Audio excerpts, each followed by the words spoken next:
experimenting with a little bit more. We saw some of that with Gator trying to do some Warp Prism harass, but he didn't really super commit to that Warp Prism harass. He wasn't blinking around the map, doing anything like that. Broodlords are really, really immobile. Broodlord Queen, are you kidding me? That's like that's the slowest army in the world. Queens off creep, no problem. Yeah, you know, so I think using mobility is one way to deal with it. I think in the heads-up fight it's tough, and in the heads-up fight, I think you really have to have a mothership. We see Gated right now warping in that fight on the low ground once again, so that kind of gives away that he wants to go for a Forge fast expand, or even a Nexus before the Forge, which surprises me a little bit. And Ben, I just figured out right now, KiLLeR is leading 2-1 in this series. If KiLLeR is actually able to win this series and secure that third place at the Intel Extreme Masters Global Challenge here in New York, we would have an all Zerg podium, man. Oh, that's awesome. That is awesome. It will the potential to be an all Zerg podium. That would be really cool, man.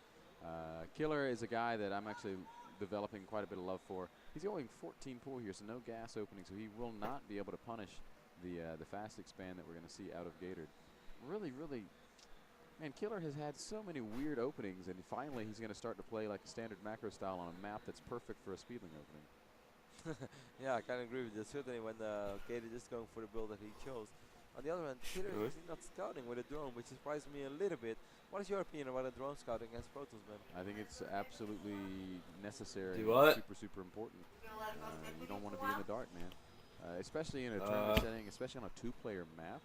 You could be getting proxy 2-gated right now. You have no idea. Yeah, I agree with you. Definitely agree with you. Even though we've seen a couple of players holding off the proxy 2-gate amazingly.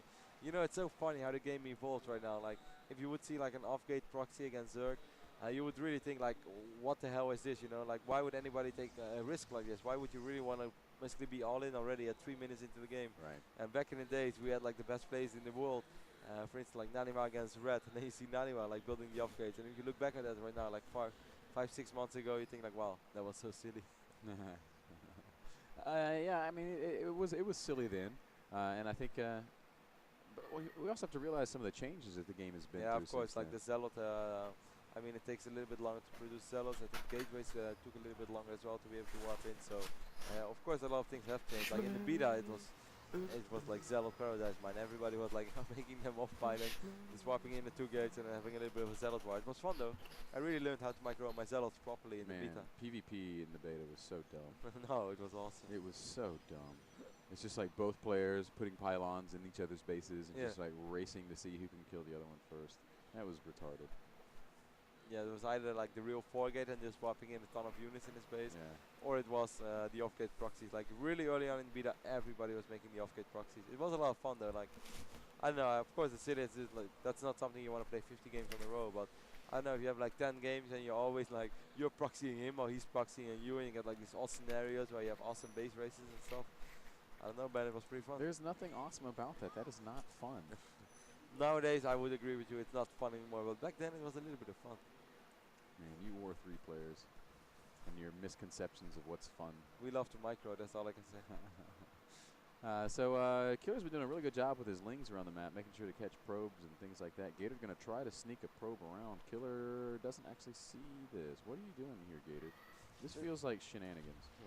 This is actually one of the first times that KiLLeR is going for that really quick third base, like how we are very well used to from players like Red and Hydra. They love to do that as soon as they see Protoss is going for a fast expand Forge, whether it's Soldering Malt or Shikura's Flood, though, you see them taking that ridiculously quick turret, while KiLLeR on the other end has been like a 2-base Zerg for quite a while. Then at 9 or 10 minutes into the game he would try to get a third hatch, but this is actually the first time he tries to get it really early on. I really think we're going to see something sneaky over here on the right side of the map. Do you see this probe over here? I see it. Like Gator keeps popping over to it, moving it around like he wants to build something. I think he's just checking to see if that's going to be a third base over here for KiLLeR, because I don't know, like what would you say it's better to take the third? Is it over here on the north side of the map, over here on the right side of the map? In this situation, I would have taken the gold base. Quite frankly, the it's my gold? third. Yeah. At the right top bottom or left top? Left top. Left top. Wow, that's so far away from the hatchery, from the internet or in the main base, no? Yeah, but he's gone he's gone for a fast expand. There's really very little that he can do to pressure it. We know all of his timings. I mean, look, see, Cybercore just now like Warp Gate's like been going. So Cybercore's been up for a minute. The hatch at the third base is done. You could be making queens there. Like, there's really very little. I don't think what I'm trying to say is I don't think a Void Ray would be able to kill the gold base because of the timings. I see. We see Stalker right now working on its Overlord. His Overlord is actually not going to fall down. I'm not sure why. Did he lose vision on it or something? Yeah, there's high ground over here, so the Overlord is not going to fall down. Keeping a close eye on Gated's main base. I'm really not sure what he actually wants to build. Well, he's throwing up 5 gates, 6 gates right now in the bottom of his base. So it's basically like a 7-gate push. We do have that forge as well, so he's at least going to have +1. We do not have a Twilight console, so this is pretty much all or nothing for Gated. He's probably just going to wipe in a ton of sentries and stalkers. He is on 4 simulators. Look at this hero overlord in the back, man. What's up, Gator? I see you got some gateways building. Only 4 right now. He's going to try to see more. Is there more? Man, that's one hero Good pylon right there. Lord, that is that is Artosis pylon galore, and that is the greatest overlord ever.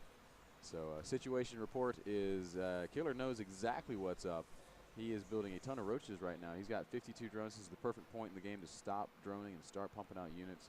I think he's going to be able to hold this, Kev. I think so as well. He's making 10 roaches now already. He's getting a +1 as well. And his +1 actually might be done in time that this push comes. I'm curious to see.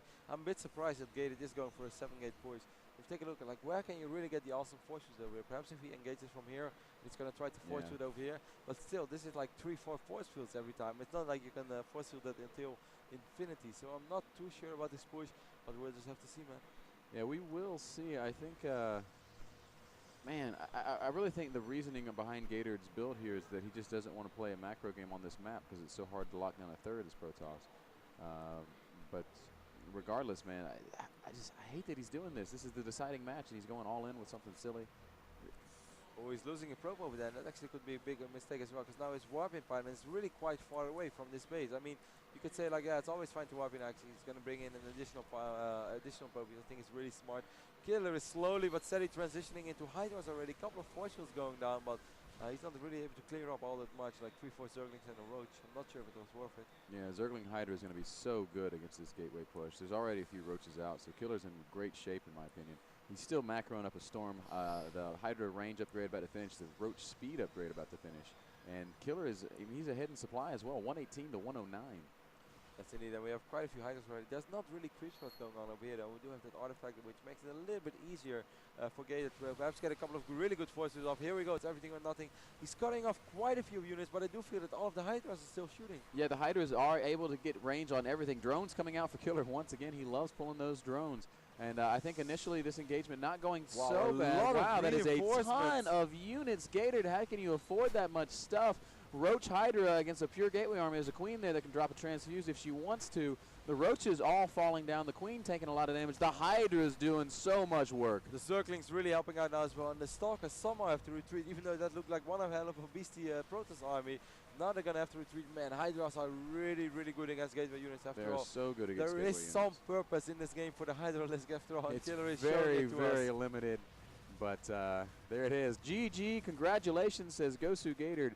Dignitas's dKiLLeR going to go on to, well, to stand on the podium in the 3rd place spot. So